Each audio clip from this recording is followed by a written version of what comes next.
What we're going to do today is figure out how we can apply absolute value, how we can apply it to some word problems. Now, remember, absolute value, that's like distance from zero.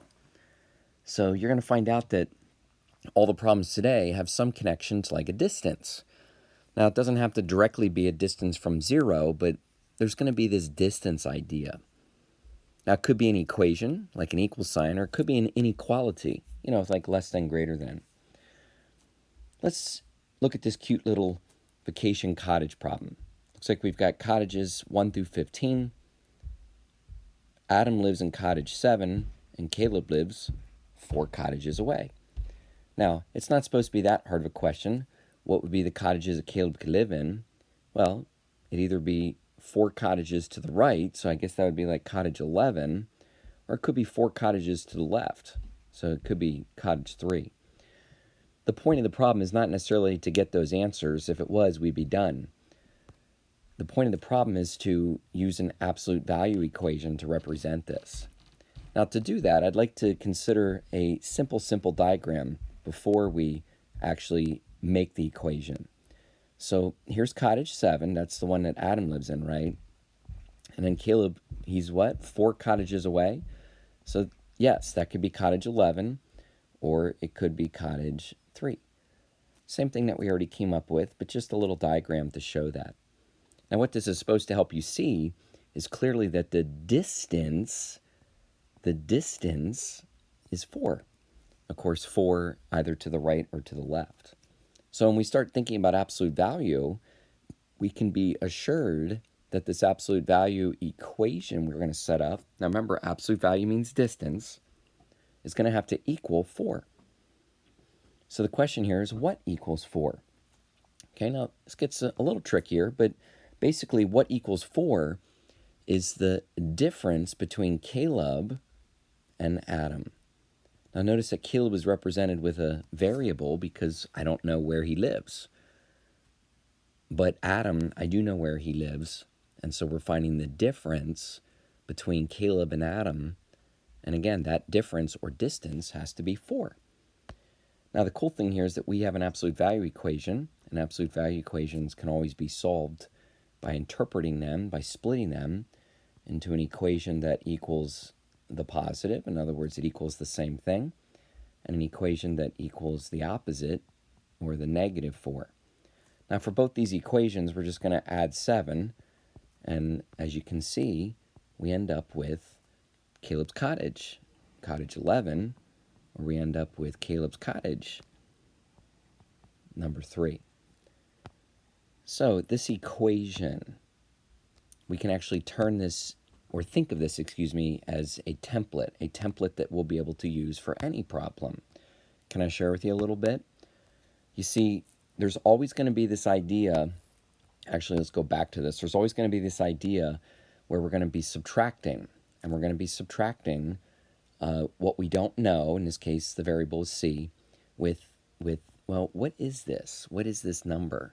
Well, it's the midpoint. You see, it's the number that's in the middle of our situation. So there's always going to be this subtraction with the midpoint, and then once again, it's always going to equal the distance. It's always going to equal the difference. And we can write that out as a little template.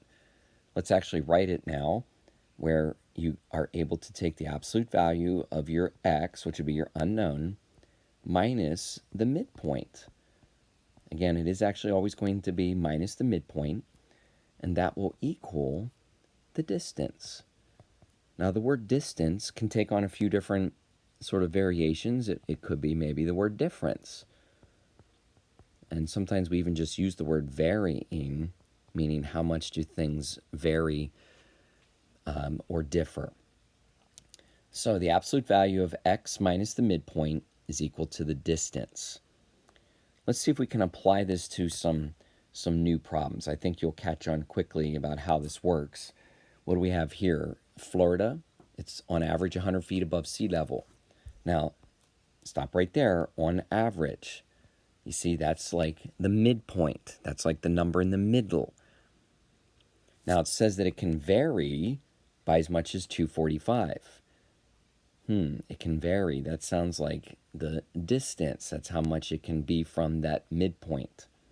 What we want to do is try to write an equation that will describe the maximum and minimum, of course, that we can solve. So, how does this work? Well, you're always going to take the absolute value of the subtraction of x, in this case, the feet above or below sea level. You're always going to take the absolute value of x and subtract it with the midpoint. What's the midpoint? Yeah, 100. Now, you want to make sure that your absolute value is always equal to a distance. In this case, the 245 takes that part of the problem. Okay, there's your absolute value equation. Make sure you understand that x represents the maximum minimum that we could be above or below sea level. Pretty straightforward to solve. As long as you're setting it equal to the positive, that is the same thing, and you're setting the x minus 100 equal to the opposite or the negative. Remember, the only thing that I change is just what it equals. I don't change anything in here to be the opposite.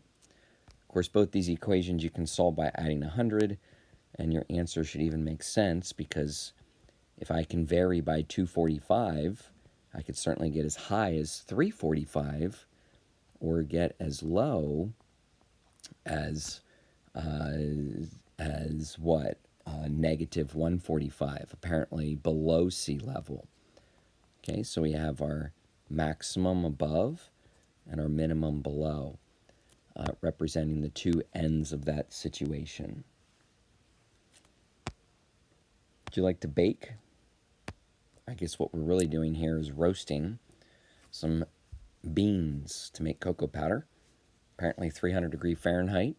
That's the ideal temperature, plus or minus 25. We have to kind of read for the words a little bit here. Ideal temperature. Ideal. That should feel like the average. That should feel like the middle. Plus or minus 25. That's how much it can differ. That's how much it can vary. So what's this going to look like? What's this going to look like? It's always the same idea. The difference of x with the midpoint.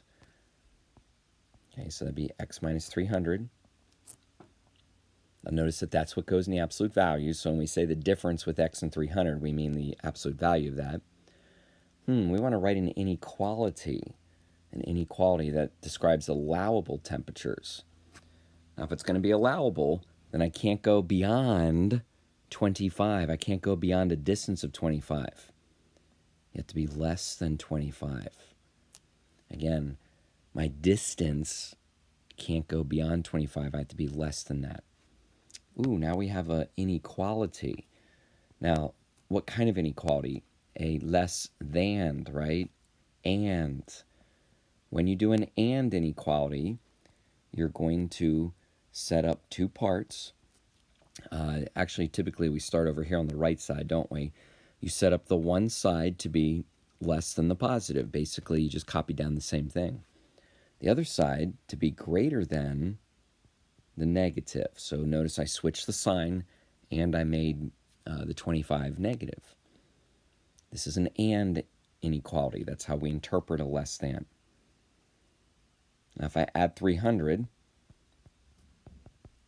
of course I'm going to get 275, but really I'm going to get greater than 275.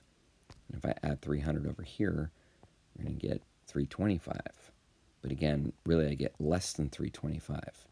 Now does this make sense? My allowable temperatures to be less than 325. Okay, here's your 325. Now to be less than that, we're going to go to the left. But to be greater than 275, yeah, it makes sense. This region is intersecting, it's coming together. It's an and inequality. Keep in mind that all the temperatures in that graph, all the temperatures in that graph are going to be the allowable temperatures. So I could describe those allowable temperatures further. If I wanted to, I could describe them by using an interval notation. I could say between 275 and 325. Or I could just keep the graph, or I could just put the word and in between my answers here. Any of those are correct. Are you starting to catch on? You think you can do this yourself? Okay, normally that's what starts to happen. You read this body temperature problem. It says normal body temperature is 98.6.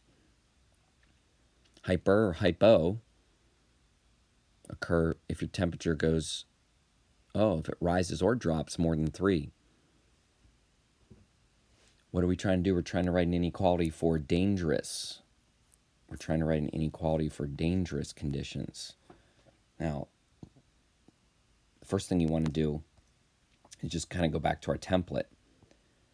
And did you recognize what the midpoint is? The normal body temperature. So again, I go to my template, all is well. The distance, the difference, the distance is 3. But the question here is, do I want to be equal to 3? Do I want to be less than 3? Do I want to be greater than 3? Remember, it says to be dangerous. Now, dangerous would mean that you're outside of that 3 degrees. Outside, not meaning like outside in the snow, but outside or greater than 3. Okay, so I use a greater than sign because we're talking about danger zone. Remember now, this is great or. How do we do an or statement? Okay, you interpret your absolute value part to be greater than the positive. So I kind of just recopied the same thing. Or my absolute value part to be less than the negative. Now what happened there? I switched the sign and I made it opposite. Okay, solve both of these, add 98, of course, to both sides. What do we get? We get less than 95.6. Or over here, if I add 98, now I'm going to get up to the 100s, but actually greater than 101.6. What do we got here? We've got temperatures that are getting too far from the normal. If I'm greater than 101, then of course we're going to the right. That's the danger zone. If I'm less than 95, I'm going to the left. Again, that's the danger zone. So it looks good. Looks good. It looks like we set it up and solved it right. Example 4.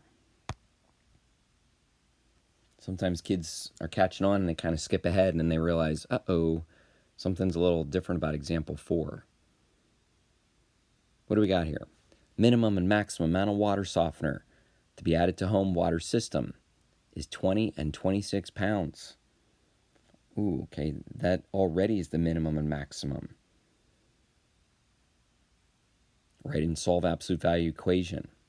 Now remember, when we write and solve an absolute value equation, we're supposed to be subtracting with the midpoint. I don't have the midpoint. I don't have the midpoint until I think about the midpoint of 20 and 26.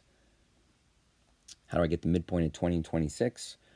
You can always add them together and divide by 2, or you can just do a little simple thinking, which was the intention in this problem, because the midpoint is right in the middle of 20 and 26. It's 23.